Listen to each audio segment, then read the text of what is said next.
Queria convidar você a abrir sua Bíblia no Salmo de número 66. Salmo 66.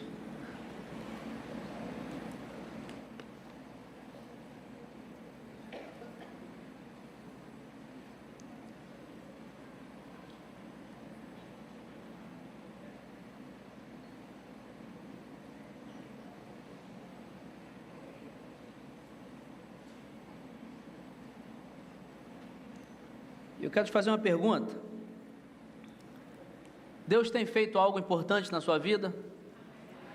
Deus tem feito algo extraordinário na sua vida? Se Ele fez, se Ele tem feito, qual é o seu testemunho? Qual é o seu testemunho de vida?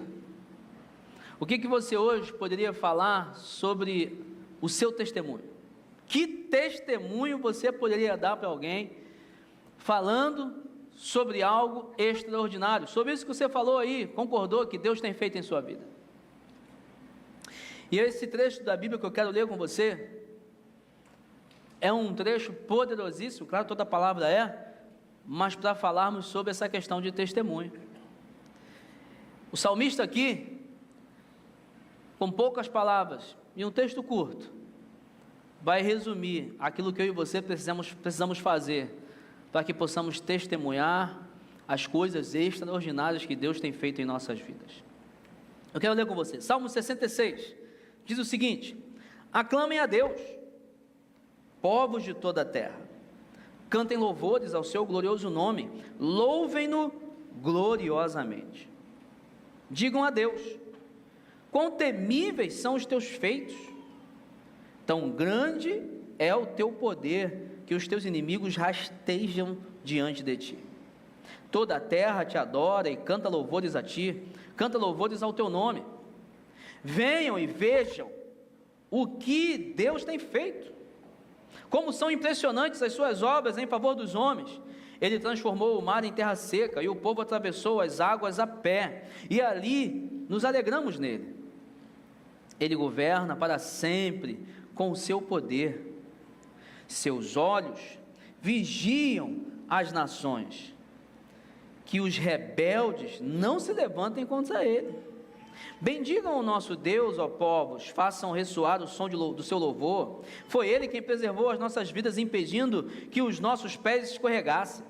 Pois tu, ó Deus, nos submeteste à prova e nos refinaste como prata, fizeste-nos cair numa armadilha e sob nossas costas puseste fardos, deixaste que os inimigos cavalgassem sobre a nossa cabeça. Passamos pelo fogo e pela água, mas a um lugar de fartura nos trouxeste.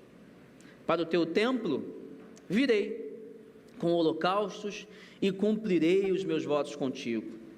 Votos que os meus lábios fizeram e a minha boca falou quando eu estava em dificuldade. Oferecerei a ti animais gordos em holocausto, sacrificarei carneiros, cuja fumaça subirá a ti, e também novilhos e cabritos. Venham e ouçam, todos vocês que temem a Deus. Vou contar-lhes o que ele fez por mim. A ele clamei com os lábios, com a língua o exaltei.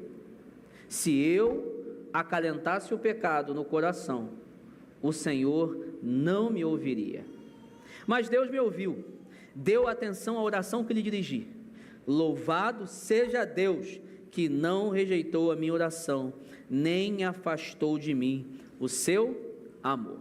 Glória a Deus pela sua palavra. Irmãos, o salmista aqui, ele, em um curto texto, como eu disse, ele resume o seu testemunho.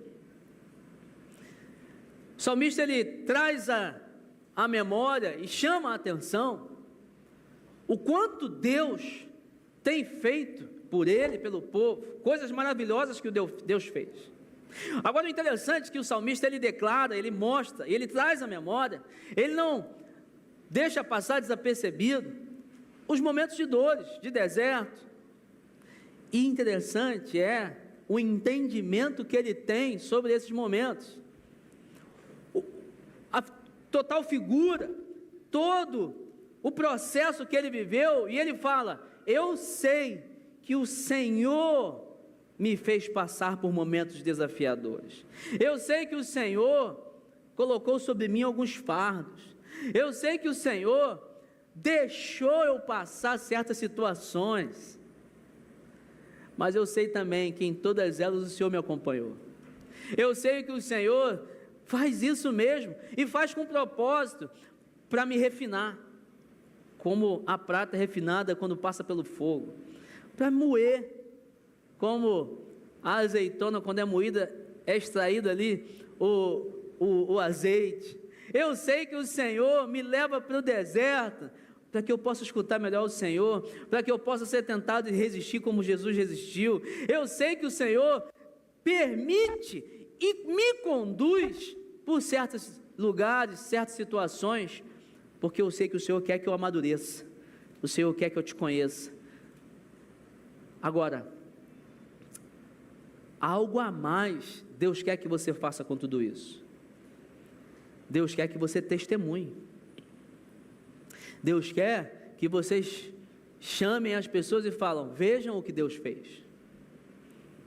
Deus quer que através da sua vida, que você seja uma grande mídia social do que Deus tem feito na sua vida.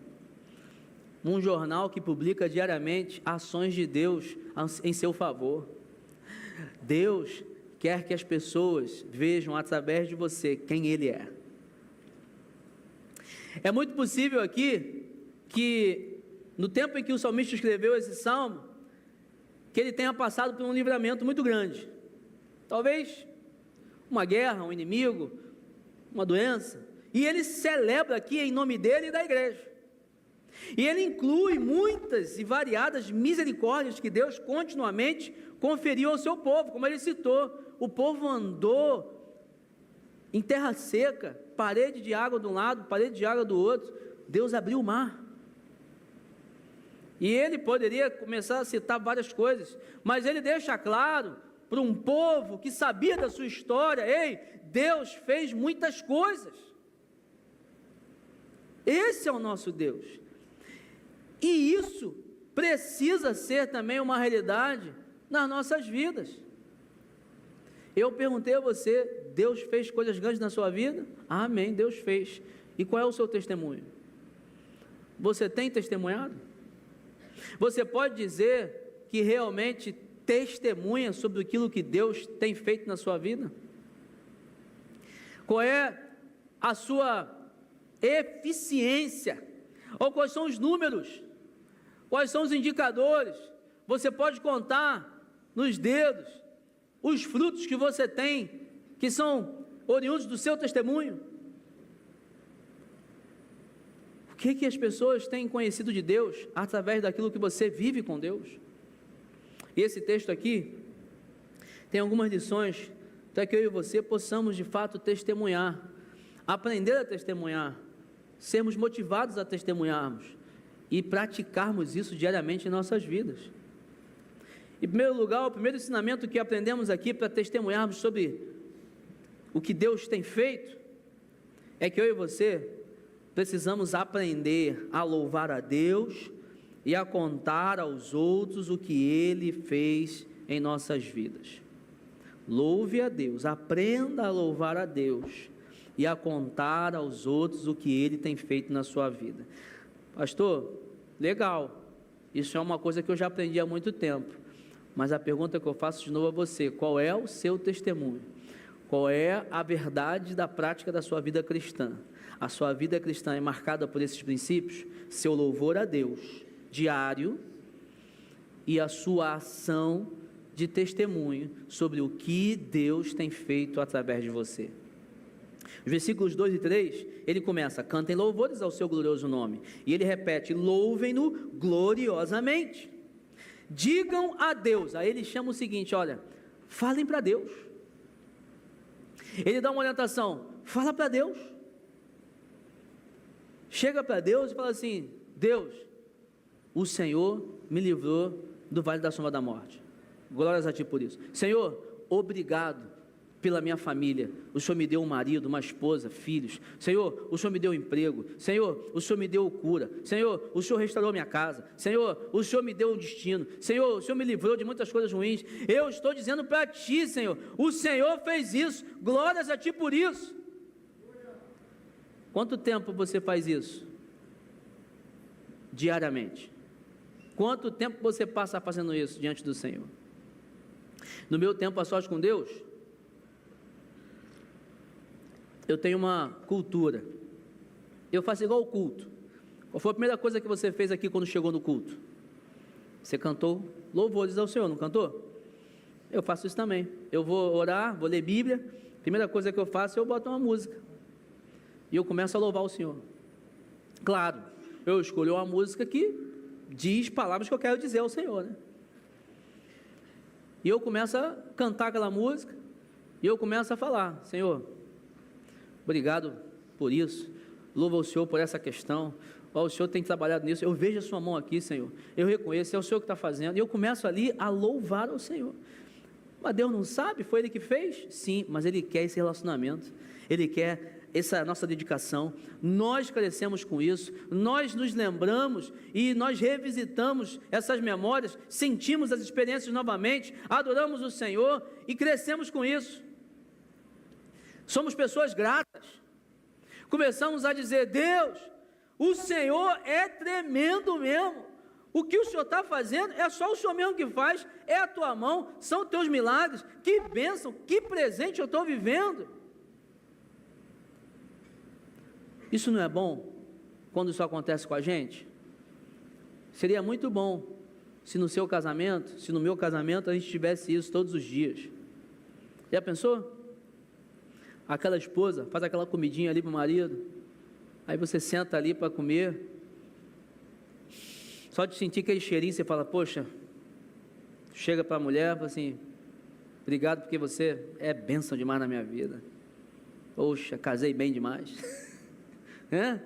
obrigado por essa comidinha, a roupa que eu estou vestindo, olha a casa como é que está legal. Eu estou falando de dona de casa, mas talvez a sua mulher trabalha. Talvez a sua mulher é uma grande empreendedora, é uma funcionária de uma empresa. Aí você fala assim para ela: poxa, ó, tenho o maior orgulho de você. Cara, você é uma batalhadora. Que bênção, Deus me deu você. Aí você fala para o teu marido: ó, cara, você para mim é um super-homem. Caramba, se eu não tivesse você aqui, essa barata estava viva até hoje. Estou falando, você está rindo?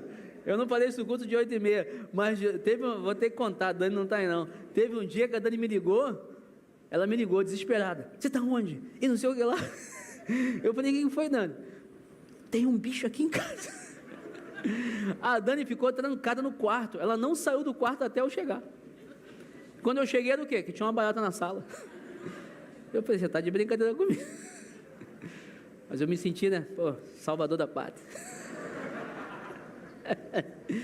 Mas isso não é bom? O teu filho chega para você e fala assim: pai, eu estudo nesse colégio, poxa, obrigado que o senhor pode pagar essa mensalidade. Já pensou, irmão? Você pode até falar assim: pastor, eu nem que estou querendo que ele agradeça não, só que ele estude mesmo, tire boas notas, já está muito bom. Não é isso? Mas pensa, se ele estudar, te dar boas notas e ainda chegar para você numa mesa de almoço e falar assim: pai, quero te falar, muito obrigado pelo investimento que você faz em mim. Isso não é bom, gente? Se a gente gosta de escutar isso, Deus também gosta. Deus também quer que você chegue para Ele e fale assim: Senhor, deixa eu falar um negócio para o Senhor. Muito obrigado pelo ar que eu respiro, muito obrigado pela saúde, louvado seja o Senhor por tudo que eu tenho nas minhas mãos, por tudo aquilo que o Senhor tem me dado, muito obrigado. É o que o salmista nos ensina. Primeira coisa que você tem que aprender a fazer é louvar o Senhor. Muitas das pessoas só louvam o Senhor quando estão no culto, quando estão diante de pessoas cantando, alguém ministrando louvor. Você que é dependente de cantores, de banda para louvar o Senhor, você está perdendo tempo na tua vida. Talvez você não esteja nem louvando ao Senhor, você esteja se enganando. E ele continua dizendo, nos versículos 5, venham e vejam o que Deus tem feito. Agora ele vai e se dirige às pessoas. Ele fala: Senhor, o Senhor é tremendo mesmo. Agora só, vem todo mundo aqui ver. Ei, rapaziada, galera, deixa eu mostrar para vocês o que Deus tem feito. Olha só como é que Deus tem sido bom. Olha só o que Deus tem feito em minha vida. Deixa eu contar para todo mundo. Eu preciso contar, eu preciso falar. Venham, vejam o que Deus fez na minha vida. Veja o seu amor por mim, seu poder. Veja quem eu sou hoje. Fruto das ações de Deus em mim. Sou uma pessoa diferente. Você precisa dessa cultura. Convidar as pessoas a ver o que Deus está fazendo na tua vida. Foi assim que aquele cego de João 9 fez, pô. Jesus cura um cego de nascença, ele fala, ninguém pecou, foi para a glória do Senhor, ele vai e cura aquele cego. A primeira coisa que aquele cego começa a fazer, ele começa a contar para todo mundo, ei, agora eu vejo. Ele nem sabia quem era Jesus direito, mas ele saiu contando. Você sabe quem é Jesus, você sabe da palavra de Deus, você frequenta a igreja, e eu te pergunto, você está saindo contando aquilo que Deus tem feito na tua vida? João 9, versículo 25, o cego fala assim, uma coisa eu sei, eu era cego, agora eu vejo. Nós temos que ter esse comportamento. Uma coisa eu sei, eu era mentiroso, agora não minto mais, eu era arrogante, agora não sou mais, eu andava em solidão, agora eu tenho uma família, eu estava sem esperança, agora tenho esperança no Senhor e não sou desapontado. Uma coisa eu sei, eu tenho fé agora inabalável, eu tenho uma família, eu tenho uma vida diferente, eu tenho que contar isso para as pessoas. Nós precisamos aprender esse princípio. O testemunho começa com a nossa intenção de louvar o Senhor. Ele é o protagonista, Ele é o centro de todas as coisas, Ele que recebe a glória. Nós somos os canais da bênção, e nós contamos a todas as coisas que Deus tem feito nas nossas vidas. Não é um convite para verem o que nós ganhamos somente, aí, olha o carro que eu ganhei, olha só a viagem que eu posso fazer. Não, é um convite para ver a glória de Deus sendo manifestada através das coisas que Ele tem feito em nossas vidas.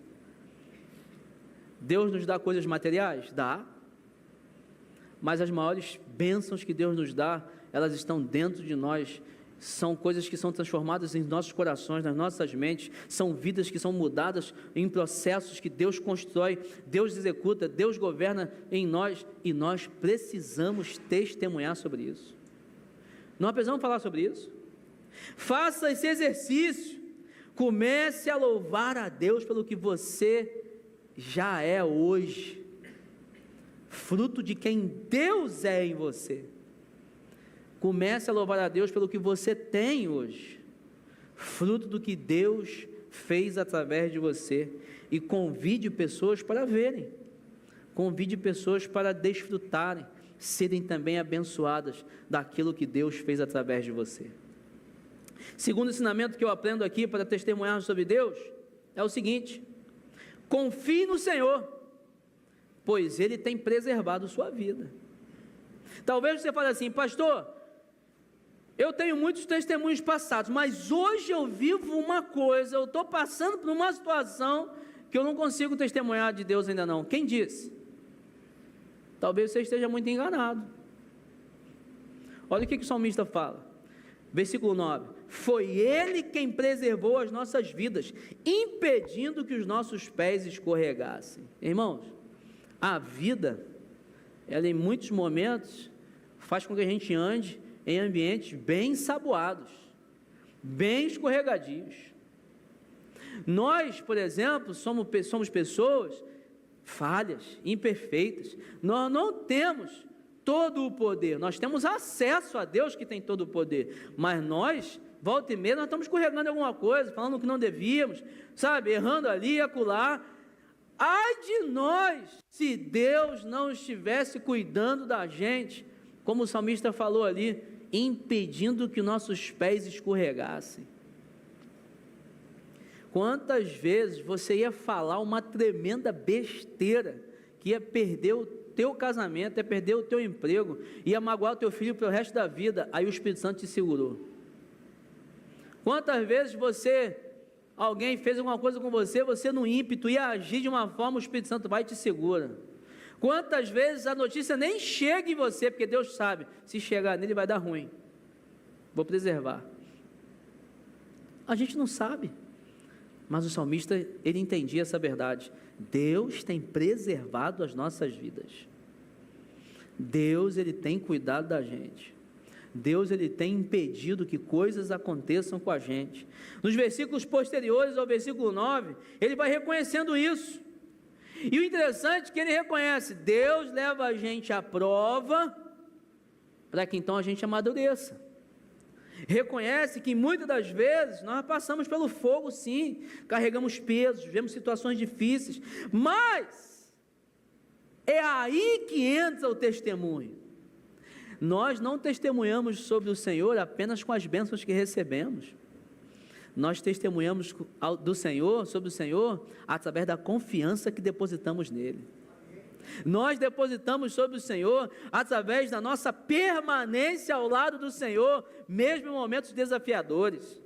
O salmista declara aqui a sua confiança, e por confiar, ele sabe que ainda não chegou ao fim, sabe que Deus está no controle. Ele cita, em outras palavras, aquilo que nós lemos em Salmo 23, ainda que eu ande pelo vale da sombra da morte, não vou temer, o Senhor está comigo. Confiança. Você já não se deparou numa rua esquisita, escura? Você, caramba, vou passar por essa rua não, Tá maluco? Tá esquisita demais? Você não tem confiança, Aí você olha ali e você vê, tem um policial. Aí você já começa a ganhar mais confiança, porque tem um homem da lei ali, tem um símbolo que protege, não é isso? Gera confiança. É a mesma coisa. Você está caminhando na sua vida, vale de sombra da morte, tem uma rua esquisita, caramba, esse lugar aí é meio esquisito, mas Deus está comigo, não, calma aí, eu vou confiar no Senhor, vou passar por isso, não, tem que vir aqui em tal lugar, não, calma aí, Deus está comigo, é de Deus, então eu vou, eu era músico, e aí a gente tocava muito, muitos lugares, aí certa vez, fui num lugar, mas um lugar esquisito. Aí uma pessoa falou comigo assim, mas tu tem coragem, Vinícius, de ir nesse lugar? Eu falei, irmão, eu estou indo pregar o evangelho, eu estou indo ministrar música na igreja. Meu irmão, eu vou na confiança que Deus está me protegendo. Eu vou de forma prudente, Às vezes a gente tem que falar para a pessoa assim, cara, vocês vão ter que pegar a gente aí na entrada da comunidade. Eu não vou entrar aí sozinho, não. Eu era militar, falei assim, deixava minha carteira em casa, vou tomar minhas medidas aí de prudência, mas eu vou, eu confio no Senhor, eu vou passar por isso. O que o salmista está dizendo aqui, é que você pode testemunhar do Senhor e deve testemunhar sobre quem é o Senhor, através da sua confiança no Senhor. O que você está passando hoje? Você está confiando no Senhor que Ele está contigo? Que você vai passar por isso? Que como Ele diz aqui, vai passar e vai me levar para um lugar de fartura. E esse lugar vai chegar, em nome de Jesus, nem que seja no paraíso, fartura. O lugar vai chegar, Deus vai fazer a gente chegar lá. Ele fala assim, olha o que ele diz no versículo 13, para o teu templo virei com holocaustos, e cumprirei os meus votos para contigo, votos que os meus lábios fizeram e a minha boca falou, quando eu estava em dificuldade. Oferecerei a ti animais gordos em holocausto, sacrificarei carneiros cuja fumaça subirá a ti, e também novilhos e cabritos. Sabe o que ele está falando aqui? Isso era um modo de culto deles, sacrifício. Ele está falando o seguinte, eu posso passar o perrengue que for, posso passar a situação mais desafiadora que for, a notícia ruim pode chegar, mas vou falar um negócio, eu vou continuar cultuando ao Senhor. E não é somente vir à igreja não, Romanos 12, apresentando sua vida como um culto, como um sacrifício vivo diante do Senhor diário, esse é o teu culto, é afirmando e reafirmando o seu compromisso com o Senhor. Porque é o seguinte, tem muita gente que na hora do perrengue, a primeira coisa que ele deixa é a igreja. Na hora do perrengue ele deixa o Senhor. A primeira coisa que ele exclui da vida dele é o quê? É o ministério, é o serviço. O salmista está falando o seguinte, pode vir doença, desemprego, problema com a família. E vou falar um negócio para vocês, às vezes até bênção, tá gente? Às vezes até bênção que vem filho, vem casamento, vem novo emprego, vem concurso público, a primeira coisa que muita gente deixa de lado é o quê? É a igreja. Mas olha o testemunho que o salmista está dando aqui, eu confio no Senhor, vou continuar cultuando, sacrificando, minha presença vai ser notada, meu ministério vai ser executado, meu dom vai ser exercido, porque eu confio no Senhor. Isso é um testemunho que Deus quer que você dê. Eu não estou falando de religiosidade não, estou falando para você ficar aqui na igreja todos os dias não, para você não ter equilíbrio, mas o que o salmista está falando é o seguinte, eu estou reafirmando, não abro mão do meu relacionamento com Deus, do meu ministério, do meu culto ao Senhor, não importa aquilo que eu passar, porque eu confio no Senhor. Foi isso que Jó fez, pô.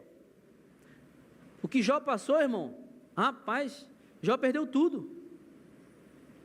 Jó não perdeu, só não perdeu a mulher.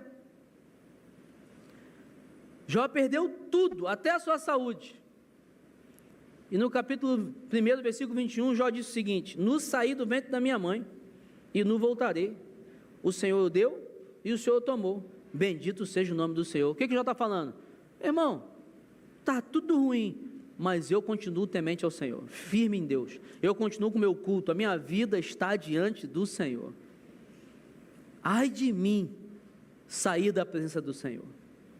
Jó reconhece que tudo que ele tinha viera do Senhor, e que Deus também tinha o direito de tomar. Ele não questiona a decisão de Deus, mas em vez disso, louva o nome de Deus, mesmo em meio à dor e à perda. É isso que Deus quer que você faça, confie nele, continue louvando, continue servindo, continue atuando, mesmo em meio à tua perda. Pastor, é fácil? Não, irmão, não é fácil. Às vezes muita gente pensa que só você está tendo problema, só a tua vida está de cabeça para baixo. Às vezes você me vê aqui todo domingo, rindo, pregando, falando verdade, a minha vida é perfeita? Não é, irmão, tem um montão de problema também. O irmão que está do teu lado aí, ó, tem um montão de problema também. Todo mundo tem. Agora nós decidimos confiar no Senhor, permanecer trabalhando, cultuando, servindo, e entendendo que Deus está no controle de todas as coisas. Essa é a diferença. E você precisa decidir, demonstrar maturidade, fé, confiança em Deus, mesmo nos dias difíceis.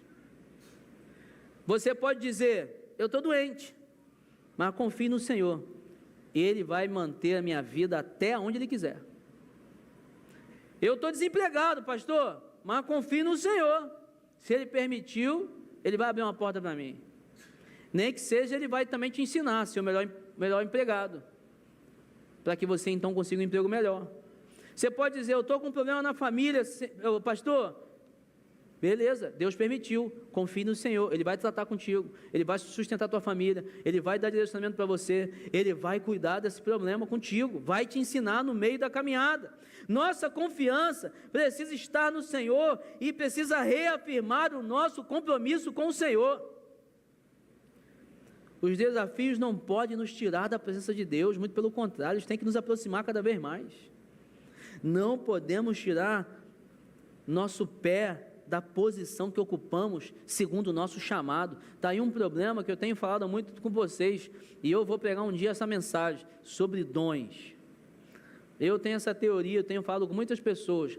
A igreja é composta de pessoas que não sabem os seus dons. Todo mundo que recebeu o Espírito Santo tem um dom, pelo menos um dom. E muita gente não sabe qual é o seu dom. Tem gente que confunde talento ou ministério com dom.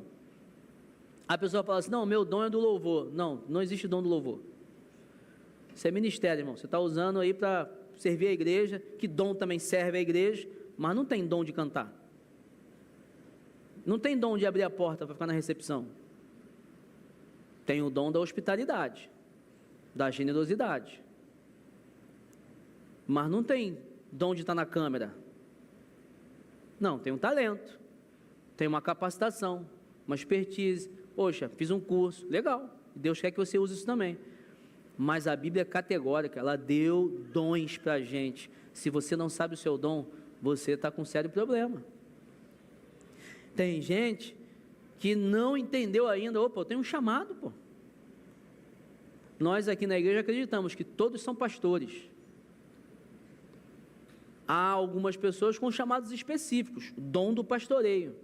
Efésios 4 fala sobre isso, para ensinar a igreja a pastorear, mas todos são chamados a pastorear, a cuidar de alguém, a ser aquilo que Jesus fala em João 10, poxa, alimenta as ovelhas, cuida, protege, ou seja, compartilha uma palavra, abraça, liga quando a pessoa não vem, ó, vamos tomar um café, poxa, é um ombro para chorar, Romanos 12:15, chora com os que choram, celebra com os que celebram. Todo mundo pode fazer isso, poxa, não pode não? Ou você que está aqui tem um Espírito Santo diferente do meu? Eu tenho o Espírito Santo de Deus, você também tem, amém? Aí um casal chega para você e fala assim, cara, eu quero me separar, qual o conselho que você vai dar para esse casal? Pô, separa mesmo, casamento é difícil. Tu vai falar isso? No mínimo você vai falar assim, cara, vamos orar, pô, calma aí, conversa com o pastor. No mínimo, você vai amparar a situação. Então você pode pastorear, você pode abraçar alguém, você pode ser um ombro de alguém. Nós acreditamos nisso.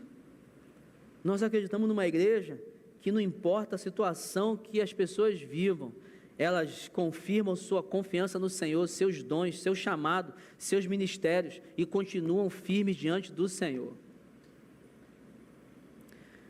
Não desanime, não pare, não desista, confie, continue sendo discípulo do Senhor, pregando o Evangelho, fazendo discípulos e ensinando as pessoas, mesmo diante de qualquer situação, pois testemunharmos sobre nossa confiança no Senhor faz com que as nossas experiências glorifiquem o Senhor.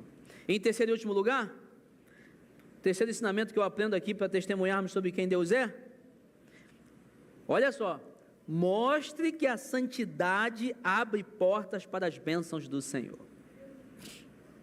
Versículo 16 a 18 diz o seguinte: venham e ouçam, todos vocês que temem a Deus, vou contar-lhes o que Ele fez por mim. A Ele clamei com os lábios, com a língua o exaltei. Aí é o que ele fala no versículo 18: se eu acalentasse o pecado no coração, o Senhor não me ouviria. Ele louva o Senhor, ele testemunha, ele fala do que Deus fez, ele chama as pessoas, ele reconhece que Deus sustenta, ele reconhece que tem que confiar no Senhor, assim como nós devemos reconhecer, Deus está sustentando nossas vidas, só que ele no final conclui o seguinte: Deus ouviu a minha oração, mas se eu estivesse andando em pecado, o Senhor não me ouviria. Ué, o Senhor estaria surdo? Não, uma figura de linguagem, né? A verdade é que o Senhor não pode afirmar um comportamento errado dos seus filhos. O Senhor não pode obedecer àqueles que estão andando em caminhos errados. O Senhor, obedecer a abençoar, né? O Senhor não pode abençoar aqueles que estão virando as costas para Deus. Deus não ia ser um Deus justo, não ia ser um pai que ensina bem. Já pensou, o seu filho só faz malcriação contigo, tira nota ruim na escola, não te obedece, tu chega lá, pô filho, presentão para você. E pai é esse, irmão? Se nós não fazemos isso com nossos filhos, como é que Deus ia fazer com a gente? E outra, Deus é santo, não compactua com iniquidade, com transgressão, com pecado. Se nós estamos andando em pecado, nós estamos debaixo, nós saímos debaixo do guarda-chuva de Deus, nós é que escolhemos isso, não é Deus não. O salmista, ele diz: se eu acalentasse o pecado no coração, o Senhor não me ouviria. Irmãos, quando a gente compara a vida de Saul com Davi, quem pecou mais? Já fez essa comparação? Não estou falando de pecadinho, pecadão não, mas assim, vamos falar de pecados hediondos, né? Meu irmão, Davi pecou muito mais, pô. Davi adulterou, fez lá uma articulação para matar Urias, ficou caladinho, sabe?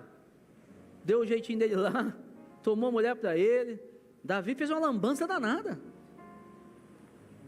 O que Saul fez? Saul não obedeceu direções de Deus. Ó, mata todo mundo lá numa guerra. Aí acabou não matando, guardou o rei e o gado. Saul tinha que esperar Samuel para sacrificar, não esperou.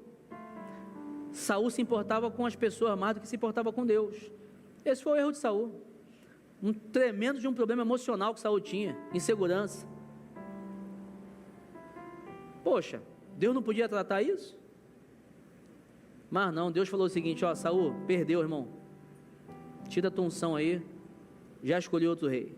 Agora com Davi não, Deus perdoou Davi, permaneceu com o reinado dele, e Jesus é o cumprimento da promessa, porque Deus falou para Davi: olha, você, a tua descendência vai continuar no reino para a eternidade. É Jesus aí, filho de Davi.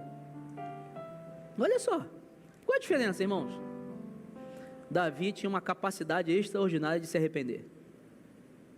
Davi tinha uma capacidade extraordinária de ser apaixonado pela presença do Senhor. Davi chegou a pedir: Senhor, uma coisa eu peço, Senhor, uma coisa, eu quero estar na tua presença. Saul não tinha esse desejo. O que nos ensina é o seguinte: sabe qual é o nosso problema muitas das vezes frente a pecados?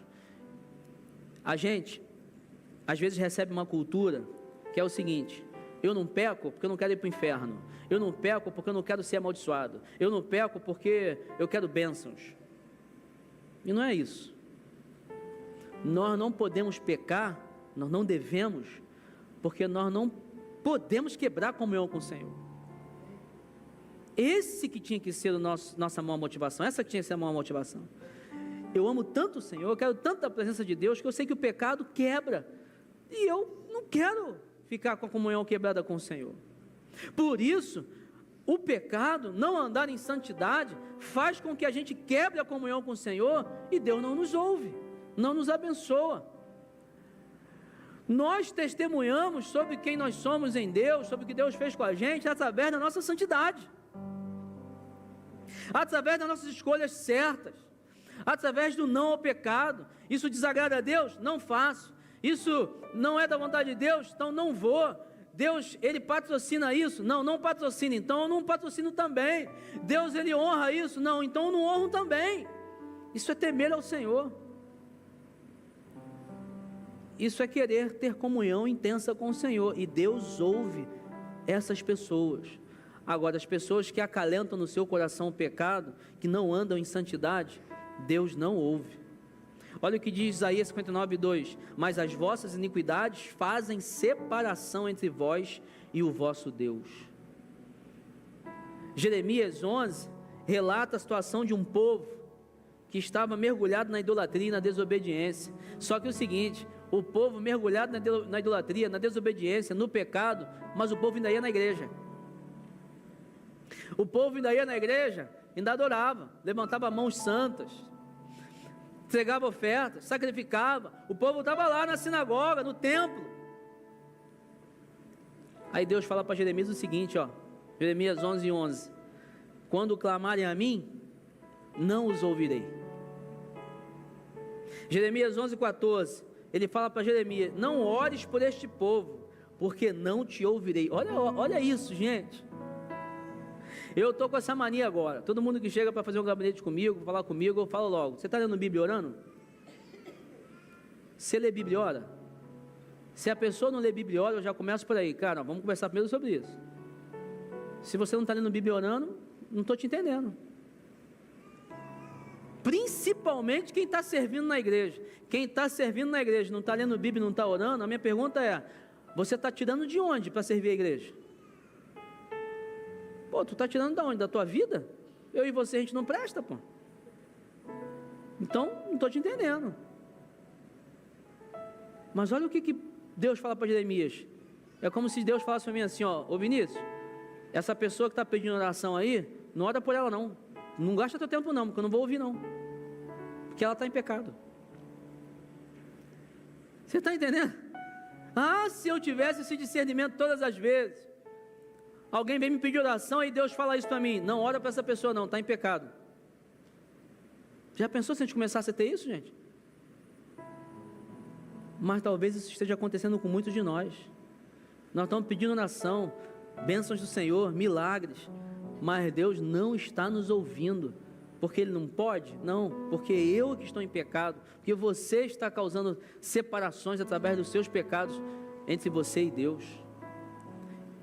E santidade gera testemunho, porque Deus nos ouve, nos abençoa, e a gente fala para o mundo o seguinte: eu escolho servir ao Senhor Todo-Poderoso, eu escolho ser parte do corpo de Deus, de Cristo, eu escolho um caminho que exalta ao Senhor. E isso dá testemunho ao Senhor, dá testemunho às pessoas sobre o Senhor. Muitas pessoas não entenderam ainda essa necessidade. A santidade é uma chave que abre as portas para as bênçãos do Senhor. A santidade mantém aberto o canal de comunicação com o Senhor. A santidade proporciona a comunhão com o Senhor. E é nessa comunhão dos santos unidos com o Senhor que Deus ordena a bênção. Concluindo, ande em santidade, dizendo não ao pecado. Agora, se preocupe em saber o que é pecado. Não entra nesse mundo aí de, nada a ver, estou no show da Lady Gaga, mas tá tranquilo, eu gosto das músicas dela. Eu vi um videozinho hoje do negócio do piano dela, o teclado, cheio de caveira. Meu irmão, meu símbolo não é de caveira não, irmão. Símbolo de caveira? Meu símbolo é do túmulo vazio. Meu símbolo é do Cristo vivo. Tem alguma coisa estranha aí, Rapaz, é só você ver quantidade de gente, as pessoas, o jeito das pessoas. Calma aí, você não é o povo de Deus não. Se não é o povo de Deus, não é lugar para mim não. A não ser que você tenha ido lá para evangelizar. Pode ter sido, né? Chegou lá, está no meio do show da Lady Gaga falando de Jesus. Aí benção, vai mesmo. Mas você precisa dizer não. Não, isso aí não é para mim não.